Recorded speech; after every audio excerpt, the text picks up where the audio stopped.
ladies and gentlemen. Today we're going to learn how to change what your classes page looks like. Uh, at this point, it's just simply a table with some text in there, and all we're simply going to do is copy some of this text, and we're going to open up a Flash file and paste it in there. So to get started, I'm just going to copy the actual text. I don't need to copy first period, but I can copy this text right here. So Command C after it's selected. I'm going to come over here and double click on this 4-stage Flash file. If it doesn't open up for you, I can help you with that. And I can see right now, if I look at what is here to begin with, this is text about first period. To add text, I need to have the text tool, and then I'm going to click in here, make it active. I'm going to select all that, and then just Command V, and it pastes in the text I had from my Dreamweaver file. Now, if you wrote so much that it goes down below this, you can select all the text that you have in there, or you can just click and hit Command A. It's going to select all that text. Come down here to the Property panel and lower the size of the text until it all fits inside of this this canvas here. Mine was 24, and that was working good. So that takes care of my first period. And we're going to come up here. We've got a timeline. It's got 4 frames in it. I'm going to grab the red handle up here to go to the second frame, and this is information about second period. So I simply go back here. I'm going to copy all of this. Command C to copy after I select it. Come in here, select all of that, and then Command V to paste. That takes care of second period. Going to move on to third period. And I'm going to come in here, copy this text. Command C, go back to Flash, select all that text, Command V to paste, and do the same thing for fourth period.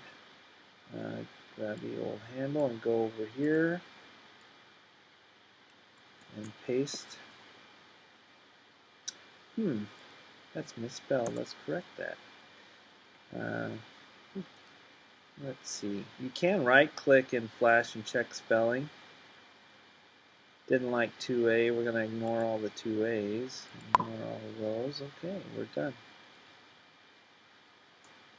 Fourth, ignore.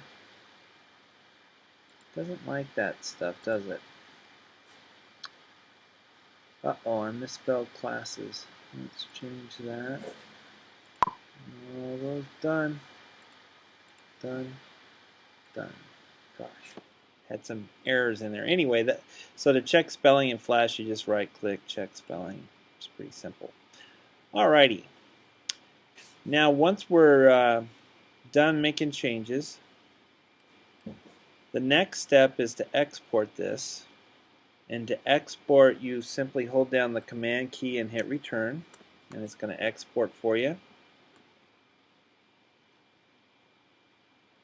There it is, and I can see if I roll over these in this exported version, it works the way I'd like it to. Then I can just close that. I'm done with this file, so I'm going to save, Command S, and I'm done with Flash, so I'm going to Command Q and quit out of there. Now we need to put it in here. So I'm simply going to select this table by clicking right there and hitting delete. That didn't work, did it? I'm going to come down here, select that table, delete, so the table's gone. Did you see how I did that? You can select inside, anywhere inside the table, and then if you come down here and go to your left until you see the word table, that selects the whole table for you. Once it's selected, you just hit delete, bam, gone. Then we're going to come over here and grab, we do not want the red file. That's the edit file. We want the exported file, which is this gray-blue file, SWF. Click on it, drag it over here where it's going to go, and drop it. This comes up, just hit OK. And there it is. It's fitting right in there. I'm going to save this file. I can tell it's not saved yet because it has an asterisk, Apple S to save. Going to get this little thing. You just go OK. And there it's saved.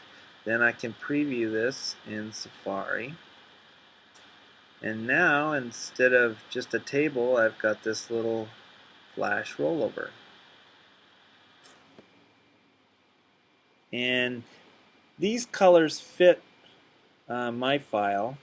I hadn't thought about that. You may need to change some colors in here. So if I double click on the red file, I'm going to open it back up. With nothing selected in the property panel is the background color. So if your main color was green or something, you could just select green. It's hard to read this text with that bright green. You may need a darker green if you're going to have a bright text. When it comes to the buttons, they've got some backgrounds. If I come over here and double click on this, it changes from scene 1 to just the background. If I select this, I can change these colors, but not here. If I select this, I'm going to have to go to color. Let's see. There, now I can see my colors. So these are the colors that I had selected for that background. If I want it to be green, I double click on one of these and I can select this green of the background. And then maybe get a lighter green for inside of this.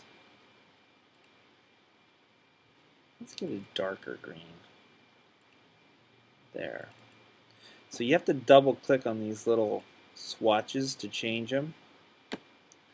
And now I've changed that, so if I go back to scene 1, I can see they all changed just like that.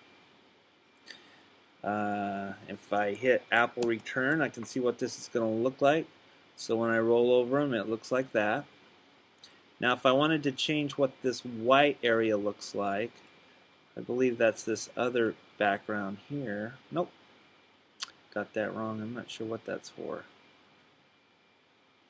So that doesn't matter. We can just leave it like that.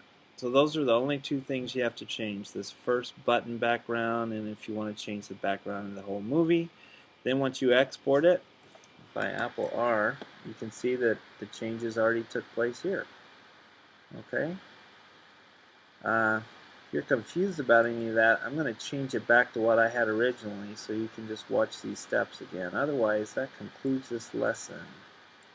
I'm just going to go back to black on that. I'm going to go back to this. Double click, black, light gray, same light gray, and black. Go back here, Apple Return to export, and then if I go back here and hit Apple R in my browser, I can see it's already changed back. Thank you very much, ladies and gentlemen. Have a great day.